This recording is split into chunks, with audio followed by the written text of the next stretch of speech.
Good afternoon. Thank you so much for attending the Superintendent of Schools, PTA Parent Liaisons advisory meeting for the new school year. We certainly appreciate many of you for returning, and if this is your first time, thank you for your interest in making sure that you work with us to support our overall commitment to high performance. So the participation today is certainly overwhelming, and so we thank you, and we know we value your time, and we know that others will be joining us momentarily. I would just like to recognize a couple of people. One, our Clayton County Commissioner, Sonic Singleton Gregory. If you would stand, she's also a PTA liaison. Thank you so much for all of your support.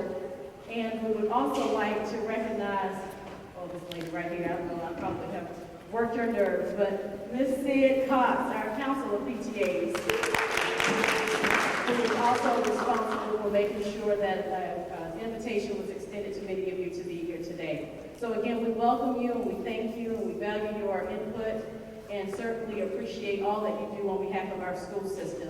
And without further delay, I would like to welcome to our podium our Superintendent and CEO of schools, Dr. Morris J. Beasley.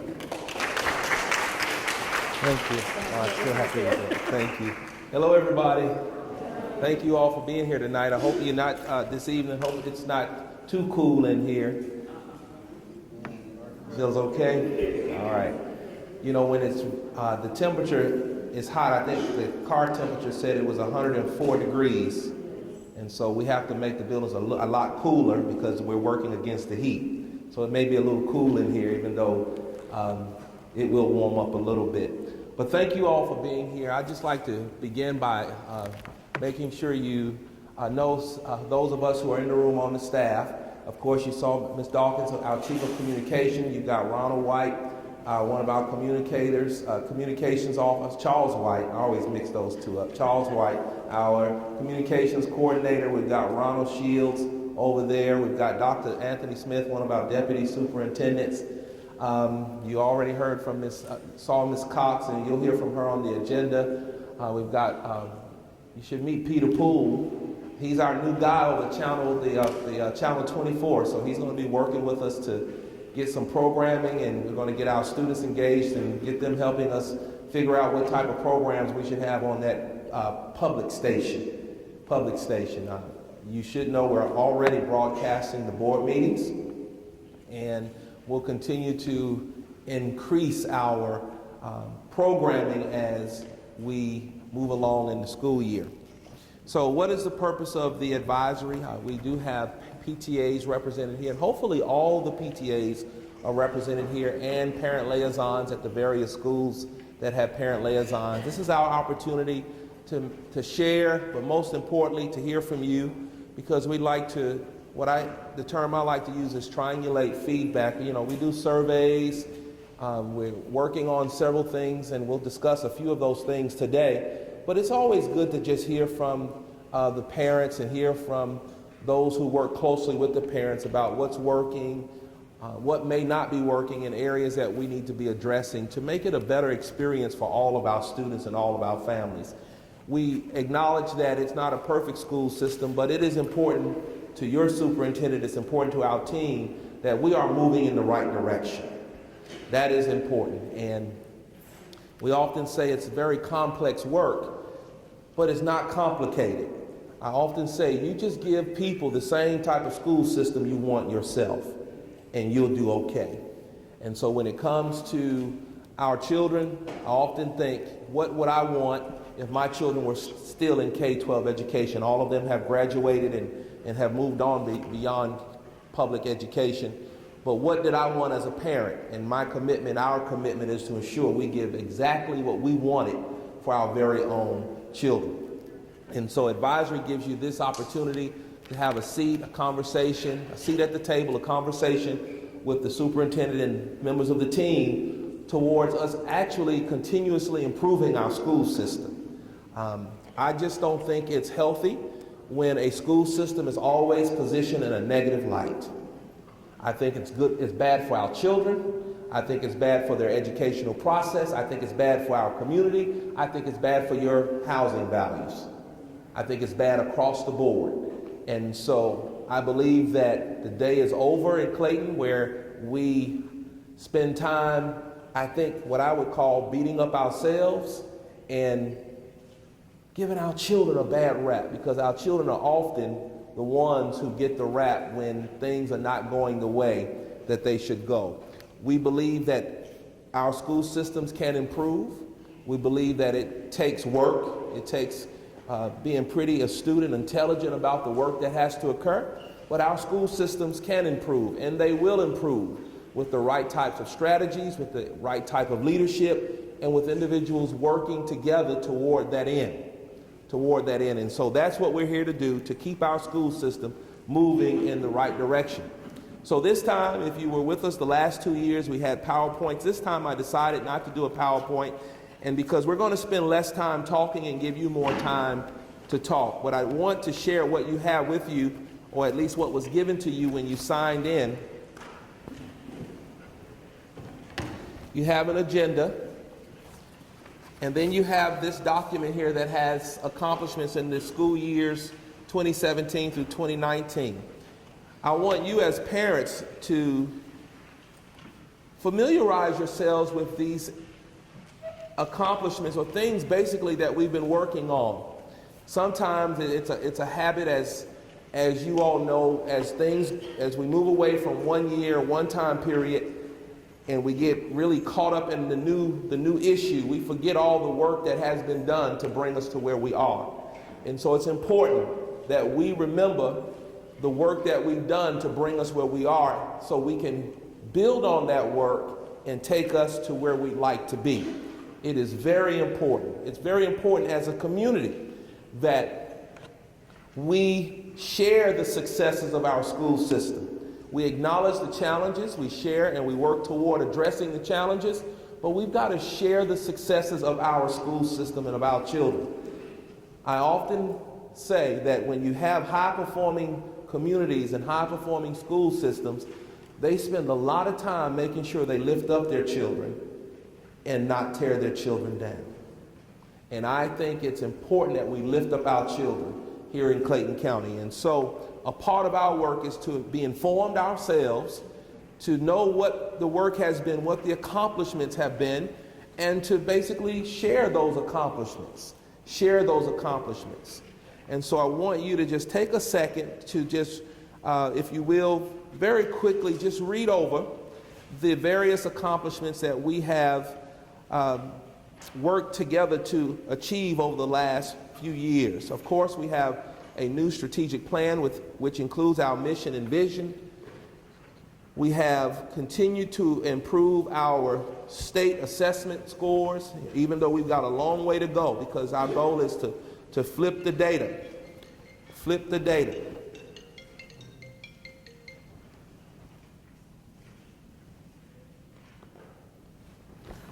But I want you to see on that first handout there, it's important for you to see as parents. You know, when the state implemented the new Common Core, the national standards, we call them here in the state of Georgia in 2010 Common Core, and then in the year 2015 we implemented a new statewide assessment that would basically assess our students on those Common Core standards. You can see in general that our performance here in Clayton County has been, if you look at the last chart where it has average all content areas, our performance has been about in the 20s. And so our goal is to move that as close to 80% in the next few years as possible. We acknowledge that the standards are very rigorous, and you'll notice across the state that many school districts are working as we are to improve those outcomes. So what you have here is where we are with those who are proficient and distinguished. We've got to make, and we are making, and we'll discuss today, some fundamental shifts in the work that we're doing to actually move that data, to ensure more of our students are performing at the proficient and distinguished levels. We want to acknowledge, if you will flip it to the next page, we want to acknowledge that our grad rate is improving.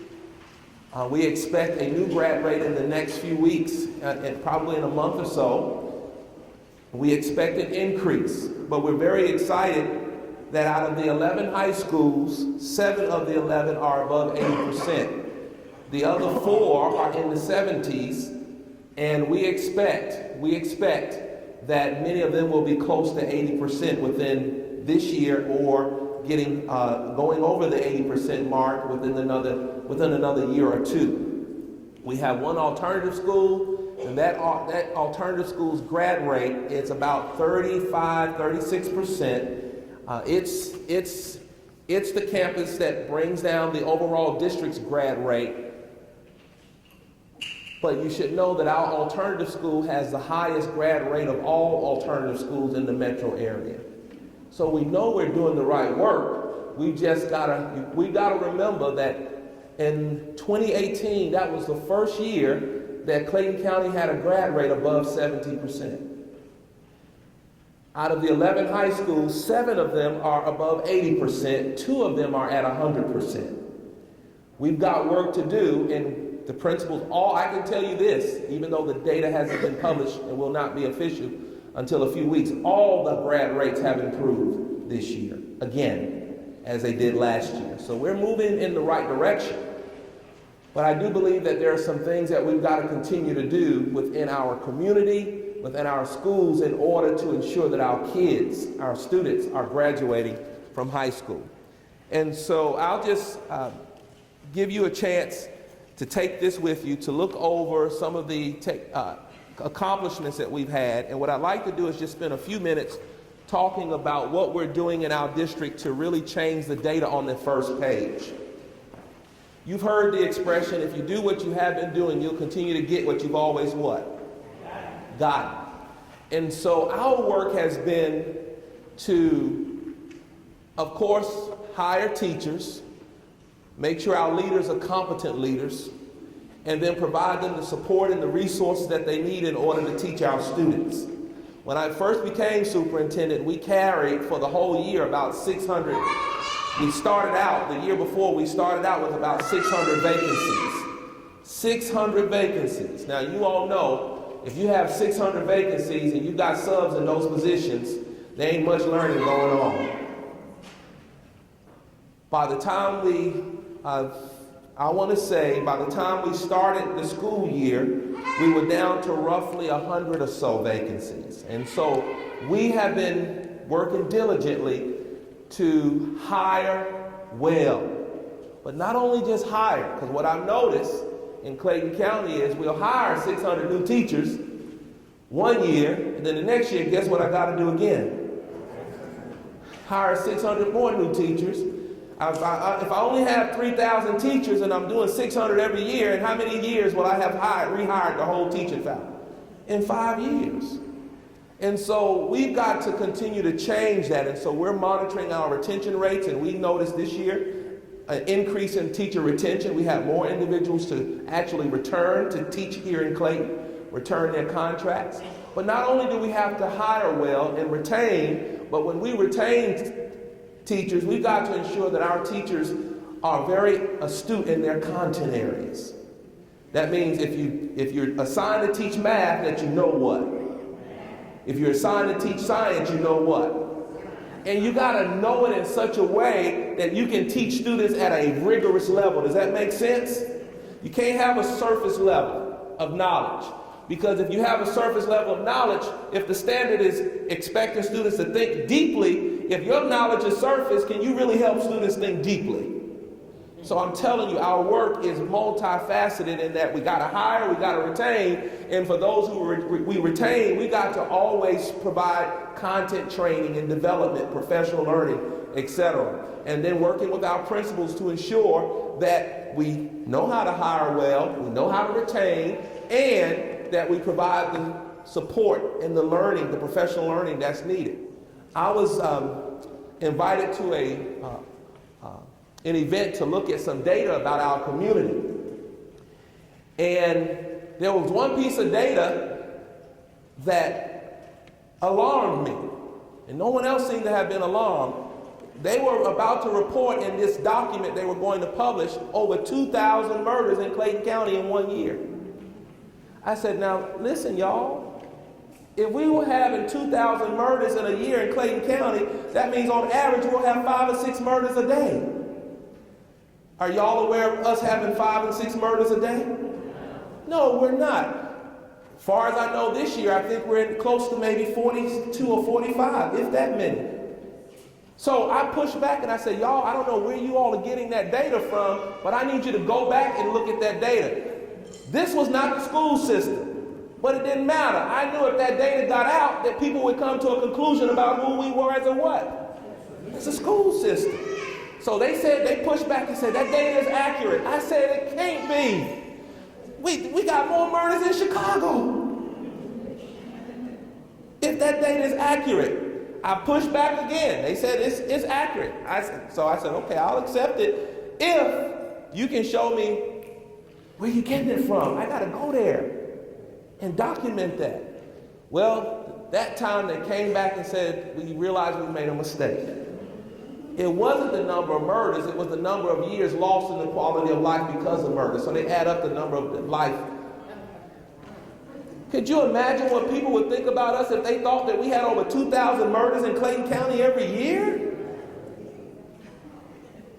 So while I'm the superintendent and I'm primarily responsible for the school system, I take this work passionately, and I know that our school system is a reflection of our community. Our community is a reflection of our what? School system. And so it was important to me that they publish and print accurate information about our community, because people will come to a conclusion about our children based upon things that are written. So parents, parent liaisons, it's important for us. It's important for us to improve our school system, improve what happens in our classrooms, improve culture and climate. Discipline has to be improving, and we're seeing discipline improve across the board. But at the same time, while we're improving discipline, faculty morale has to improve. Teachers, principals have got to sense that while discipline is improving, morale is also what? Improving. It all matters. And so we're in a place right now, we're in a space as a school system where we're seeing academic achievement improve, we're seeing discipline issues decline, we're seeing culture and climate improve across the board. We've got work to do, because I can assure you, I've got some schools that are doing better at it than others, but that's the work that we do as a team to address that. But when we bring you all here together, we're asking you to help us think systemically about what can we do, what are we doing, validate if we're doing the right work, or let us know if we're not doing the right work to move our school district forward. So what are we doing to move our data forward? This year, we are moving towards advanced learning. So what does that mean? At the middle school level, what we're doing is all of our sixth graders will be taking accelerated math. They are taking accelerated math. Why? What does that mean and why? It means that all sixth graders will take all sixth grade math plus half of seventh grade math in the sixth grade. When they get to the seventh grade, they'll take half of seventh grade math plus all of eighth grade math in the seventh grade. So they're ready to take algebra in the eighth grade. So our kids in Clayton can take the highest level of math of calculus before they graduate from high school. Not only that, students who take algebra in the eighth grade, who may need another year, now they get an opportunity in the ninth grade year to get that additional what? Year of algebra in the ninth grade, but yet they can also take calculus by the time they become seniors. You say, why is that important? Because we meet with the various colleges and universities, and the research is very clear. Algebra is the gateway course. Algebra is an indicator. Success in algebra is an indicator of success in the first year and beyond in college. And so we need more of our students being successful in algebra, and that's what we're working toward. We're one of the, if not the only district that I'm aware of that has decided, most districts that I've been, and you have been, self-selected which students should get algebra early, depending on, their test scores or who their parents were. Well, we should not be surprised with that strategy if most of our kids are still behind the 8 ball, if you're only selecting certain kids. So we had one school in our district before we decided to do what we're doing this year that may require accelerated math of all 6th graders. And there was nothing special about all of those 6th graders. They didn't come to that school with anything special. It was just expected of them that they all take accelerated math. And that one school has some of the highest 6th grade test scores in the entire state. Students were no more special, but there was an expectation and they had the opportunity, access to do that. And so what we decided to do was all of our 6th graders would take accelerated math. We would support them all. Those who needed additional support, we will provide them additional support, but we will no longer be the adult gatekeepers as to who gets it and who doesn't get it, but all of our students will get it. And so you may have heard recently the Bill Gates Foundation awarded Clayton a $1.2 million grant to help train and support our teachers in that effort, because they thought that that's the type of thing that needs to be occurring in our nation. That's the type of thing. As a matter of fact, we've been working with College Board. We've been working with the National Math Science Initiative, and they've been consistently clear with us that as they work with districts around the nation, most districts are very timid and afraid about doing what we're doing for all kids. They don't mind addressing the kids from certain families or certain folk believe they can do it, but it won't open it up to all kids. Well, I don't come from one of those certain families, and I don't look like what some folk would think I would look like in order to do certain things, but I do know this: when I had the opportunity to do it, I did it. And I know our kids can do it if they have the opportunity and the great teachers to get it done. Our kids can do it, and that's exactly what we're going to do. Now, someone says, well, will they all make A's? They're not all making A's now. So that's not the issue. Will they all not struggle? Listen, I don't care what we do, some of them are going to struggle. And guess what? Struggle is a part of the process. It's a part of growing, it's a part of learning, it's a part of doing, it's a part of life, isn't it? So we're not going to not give them access because we are afraid that some of them are going to struggle. Yes, some of them are going to struggle. Will they have to study more? Maybe. It's okay. Everybody with a college degree knows that whether you get a credential or not, you got to study. Studying hadn't killed anybody. So it's okay. So when and often I had some people to say, and some people will question and say, well, those kids can't do it.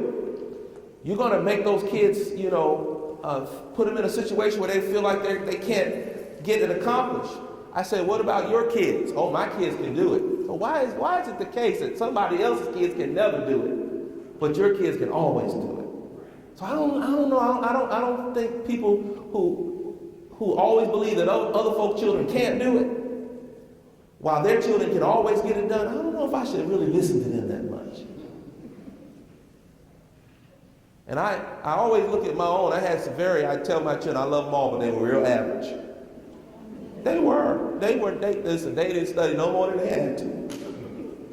But guess what? They did what they had to do. And I tell people, you give children an opportunity with some expectations, some good teaching, they will produce. We have research that says whatever level you teach them at, that's the level they'll rise to. So if you teach them to a low level, they'll rise to a what? You teach them to a high level, they'll do what? They'll rise to a high level. It's all up in how we teach them. And so we decided in Clayton County to change the narrative. We will be considered the high-performing school system. Period. Now, while we're shooting for 100%, will we get to 100%? Probably not. Because I can assure you that somebody's going to say, I don't want to do it, or I can't do it. But if I shoot for 100% and I land at 80%, isn't that a lot better than 10%? It is. And that's exactly how we look at it.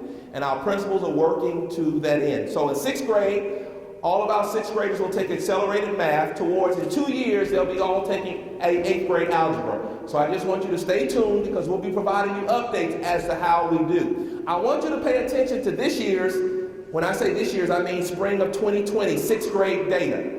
I believe we're going to see a fundamental shift in how our sixth graders perform in the outcomes. I don't have it on here, but I believe, based upon what I know and the work that we're doing, we're going to see more of our kids in sixth grade proficient and higher in their math scores.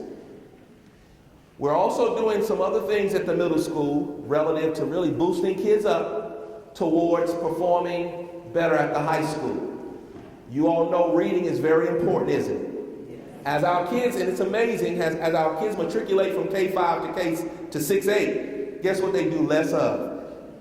Reading. So we are working, we have delved into our data, and so you will see a lot of double dosing.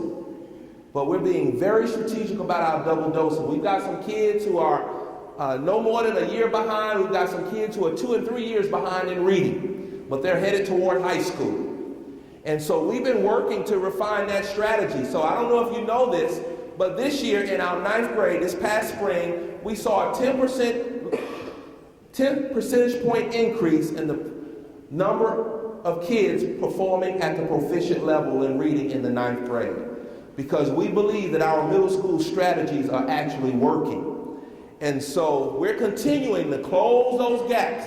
And we believe that this year we'll even see more of an increase of how our middle schoolers and our 9th graders are performing in reading. What else are we doing? Our 9th graders this year. Anybody with a 9th grader?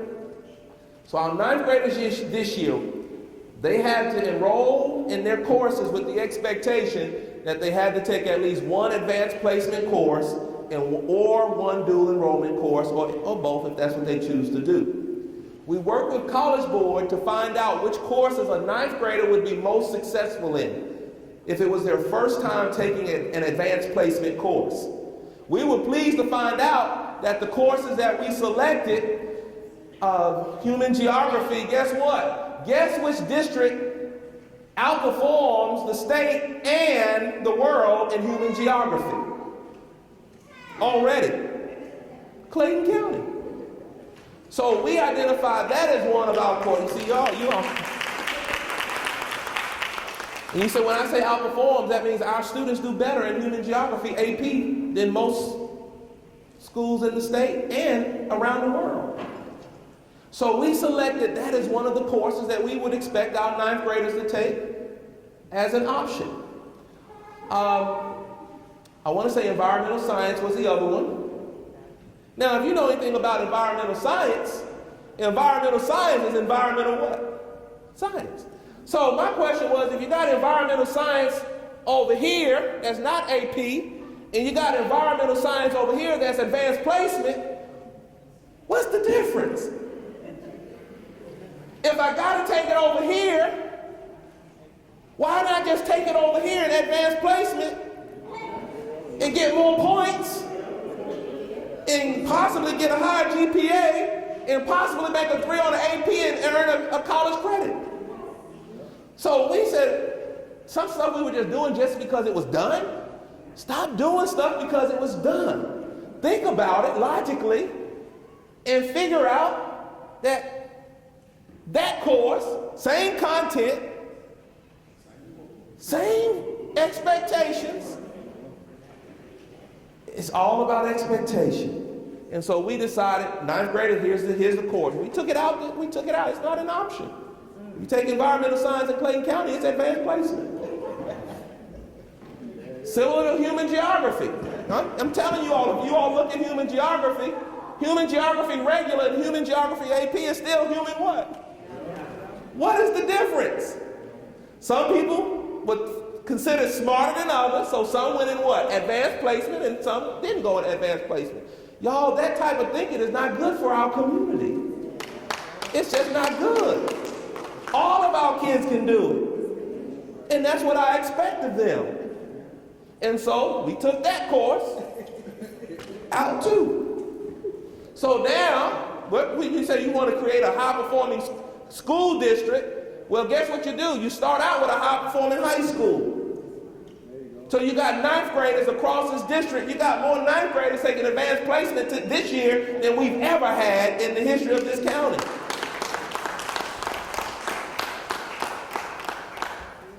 Does it take work? Of course it does. Do we have to train teachers? Of course we do. But I'm going to have to train you regardless. So if I'm going to train you, I'm going to train you to teach up here and not here. If I got to spend money training you, I'm going to train you up here. I'm going to train you to help our kids earn some college credit while they're in the ninth grade. And with that expectation, as they matriculate to the 10th grade, we'll have the same expectation, earn some college credit in the 10th grade. And then when they get to the 11th grade, earn some more what? College credit. And when they get to the 12th grade, earn some more college credit. And when they send their transcripts off to college, somebody's going to say, wait a minute here. Look at Clayton County, and these students are prepared for college level work. And so we create a culture of high performance from which naturally flows high what? Performance. And so we will see, as we do this, somebody say, oh, you may not get it right. I said, we may not all get it all right. That's okay. Smart people take risk. But I grant you a lot more of our students will be better off than those who are than they were before. We'll have some kids who will sign up and we'll have to, figure out another pathway for them, but that's okay. My philosophy is this. I would rather a child come to a conclusion about what they can't do versus an adult tell them what they can't do. Let them experience and come to that conclusion themselves, or that they would rather do something else. Career pathways. Did you all know that in Clayton County that students who complete a career pathway, their grad rate is 95%? Right here in Clayton County. You said, why is that important? Well, it's important because all of our students come to high school. Every high school has a set of pathways. So if the kids who complete a pathway graduate at a rate of 95%, as adults, why would we allow kids to come to our high schools and not complete a what? I just don't understand that. It can't be optional. They have an option. Which pathway do you want? But you don't have an option of just saying, I'm not going to complete a pathway. Why? Because we as the adults know that if you complete a pathway, you increase the likelihood that you will graduate from high school and you are prepared potentially to go into some type of career for further study. So starting this year, all of our ninth graders are expected to select a pathway and complete a pathway. They can do more than one, but at least they got to do one. At least one. It's about expectations. Somebody said, well, should you have those expectations of my children? Yeah, I should. Because I have my own children, and you don't want anybody over your children who has low expectations of who? Your children. Yeah, because I know our children can do it. If given the opportunity, the resources and support, they can get it done. So you all, right now, as you sit in this room, Clayton County is in a fundamental transformation.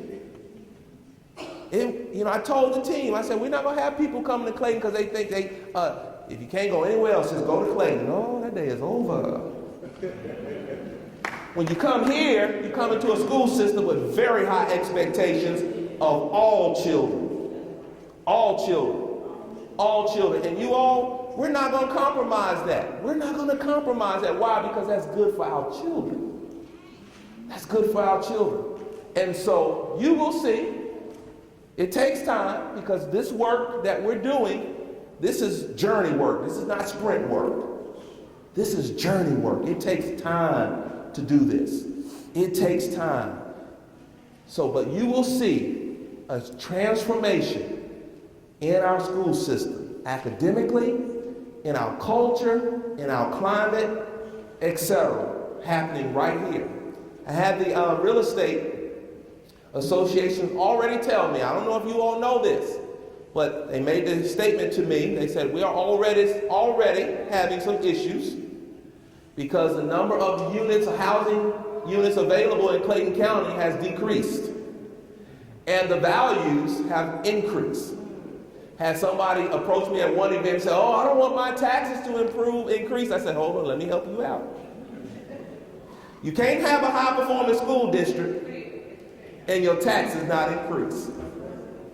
You either want a low-performing school district with values decreasing, or you want a high-performing school district with values what? And if your values are increasing, what does that also mean has to increase? Say it, y'all. I know it hurts. Say it. Taxes. I'm telling you, but your equity increases. So when you're ready to sell, and you will have a buyer because folks want to move into your what? You will have a buyer. That means who gets paid? Those who have the equity. And so sometimes you have to inform people and let them know that a high-performing school system is good for our children, and it's good for the community, and as families, it's good for you economically. It's good all the way around. And that's what we're trying to do. That's what we're doing right here in Clayton County. So, advanced learning. This year, I didn't do this one, but it's coming. All high school kids will be taking physics at some point. You can't have a whole world talking about STEM and somehow our kids are doing everything but STEM. And all the jobs are STEM-based and our kids are not prepared. And so I didn't throw that one on the community this year, but it's coming. You say, oh, everybody can't do physics. Oh, yes, they can. Yes, you sit in that, just as surely as you sit in that chair and you understand why that chair is sitting, you can do physics. It all depends on how it's taught to you, right? So, yes, we can. And so that's coming down the road. So, I talked about 6th to 12th grade level very quickly. Let me talk about K-5. Our goal is to get all of our kids, when they take that first test in 3rd grade, state test, that they're reading on or above grade level. So that means before they get to 3rd grade, I've got to do some things in kindergarten and 1st and what? That is important. So, you should know our strategy has been ramped up in kindergarten, 1st and 2nd grade. One thing we're doing, and you can write this term down, we're doing integrated discipline in kindergarten, 1st and 2nd grade. That means we're teaching reading, science, math, social studies together. Instead of separating it all out, we're teaching it together. Now, it's easier said than done because we got to do a lot of training. Because most folk didn't learn it together. They learned it separated. And now we're having to show them why it should be taught together. Because most problems that we solve today is just not an English problem, is it? It's very complex, isn't it? It may require you to be able to write English, but you got to use some math to solve. You got to understand some science, right?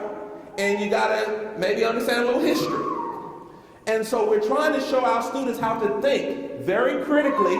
Instead of teaching the subjects in isolation, we're teaching them together to help solve problems. So you'll see, and you should see, and if you don't, you better let me know, parents. You should see our kids solving more problems at the K-5 level. You should see questions, not the fact type questions, you know, who was the president in 1969, or I want to know not just who was the president, but why was the person the president? What impact did they have when they were president? What are the implications when they made a decision in 1969? What implication did that decision have on us in the year 2019? That's the type of questioning we expect to see in our classrooms. And you all, it takes a lot of training because some folk are not used to that. Some folk feel good about just filling in the line and filling the blank or checking off. But you all, those are not the skills our kids need. Our kids need to be able to ask higher order questions, think and respond to those type of questions. That's the work that we're doing. So you'll hear problem-based learning going on at the K-5 level. All kids are expected to do projects. We've identified the major projects, problems that exist globally, And everyone in every school, they got to figure out which problem they're going to solve. And our instruction is giving our students the opportunity to go through a critical thinking, problem-solving scenario so they can learn to solve problems, communicate, write, think, whatever it takes to solve the problem. So it's really not about worksheets but we want our kids to solve problems. Literacy is a big focus, making sure our kids can read. You've heard of raise your hand if you've heard of iReady. That's important, that's a great tool.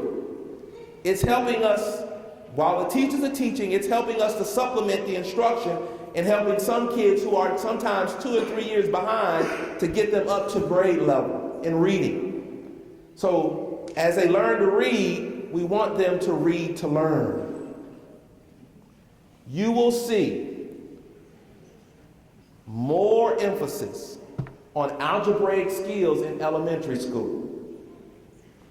As a matter of fact, give you all a little hint, parents.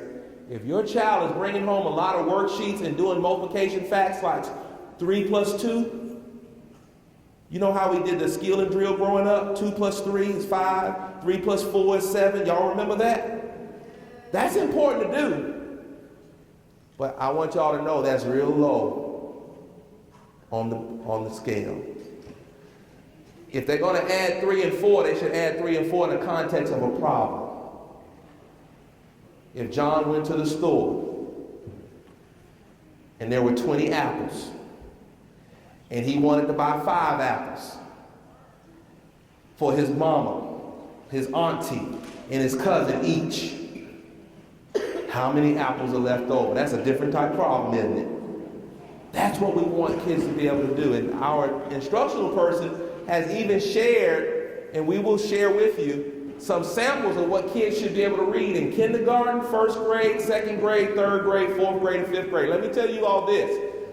What you were reading in middle school is probably what they're expected to read now in 2nd and 3rd grade.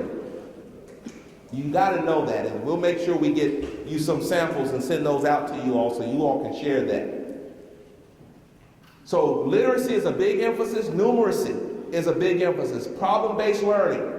So on all of our content areas, you will see students expected to solve problems, expected to write, expected to read closely, expected to, as they write, to evidence their positions and their writing. They're expected to do that. All toward them matriculating to middle school and high school, being prepared for more rigorous content right here in Clayton County Public Schools. So I'll stop there. We'll continue with our parent engagement. This is one of our advisory opportunities. We'll continue to have more of these. We'll continue with all the great things that are going on, activities that are going on in our school system. We got our foundation reignited. We raised over $200,000 in the first half of the year, gave out 160 scholarships during graduation. We had the largest graduating class in the history of the county. 71, I believe it was maybe 73 of those students earned an associate degree. Over 500 of those seniors participated in dual enrollment. So we're doing the right work. It just takes time. Sometimes even for your data to catch up with your efforts, okay? So I'll pause there, and then I'm going to toss it over to Ms. Sid Cox, who's going to come and talk to us about your role, why it's important for you to be here, not just today, but your participation, your presence at the various schools, and what we can continue to do to really advance and move our school system forward in a positive light. And then once she finishes, we'll come back and we'll give you a chance to share your ideas, your concerns, your challenges, and we'll respond to the extent that we can so we can continue to move our district forward. Let's give Ms. Cox a hand as she comes.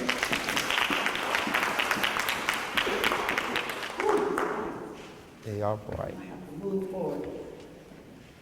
Good afternoon, everyone. Good afternoon. How many PTAs do I have in the room? Well, that's good.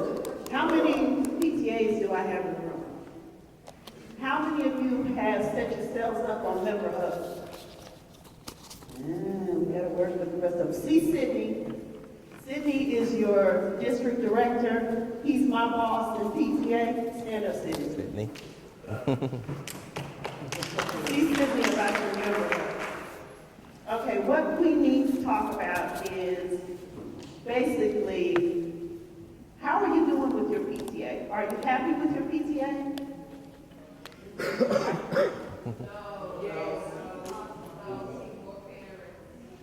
Excuse me? Okay, so we need, recruitment is an issue, which we have faced over the years. For those of you that are in here, I've seen some National PTA Schools of Excellence people walk in. Can I have Forest Park High School stand up? Stand up, Forest Park. Do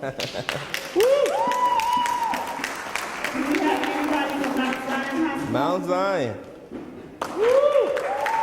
Now, this is what you can achieve, national recognition as a PTA National School of Excellence. That's what all of us should be working towards so that we can have that designation. I am Sid Cox. I'm over the Council of PTAs, which actually oversees all the PTAs in Clayton County.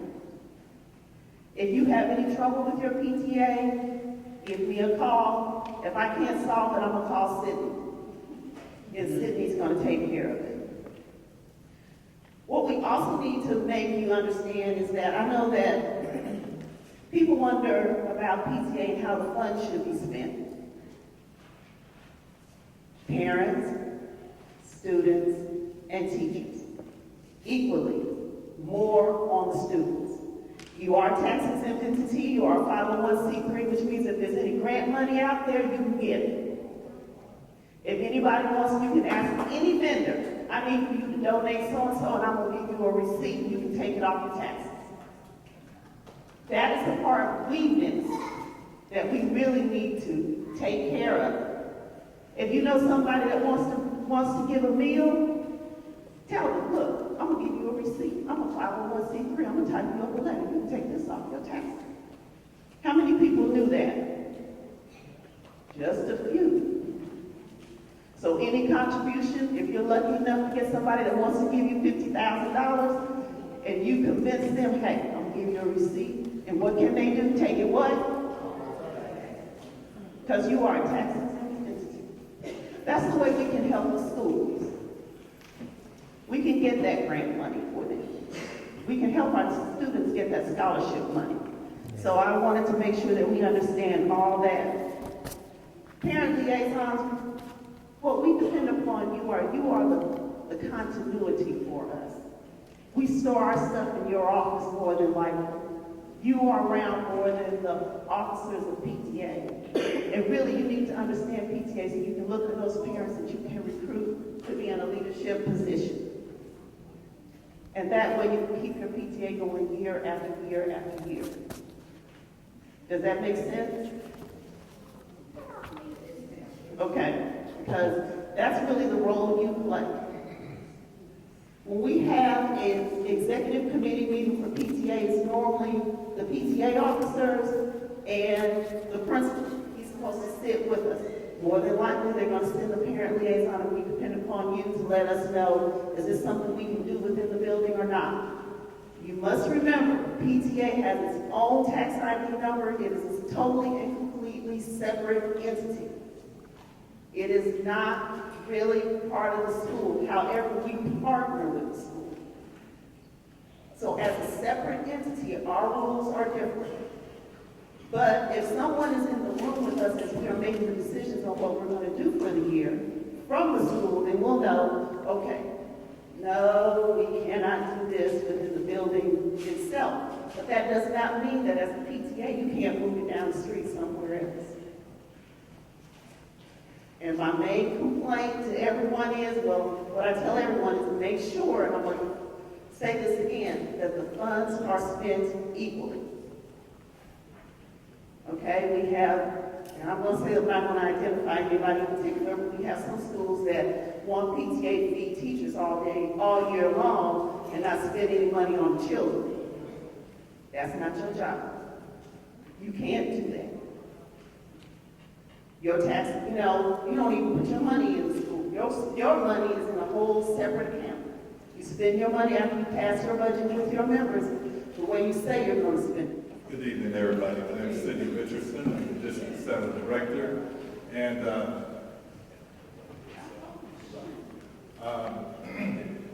Right. I just wanted to address the latest issue or concern about becoming a national PTA of excellence.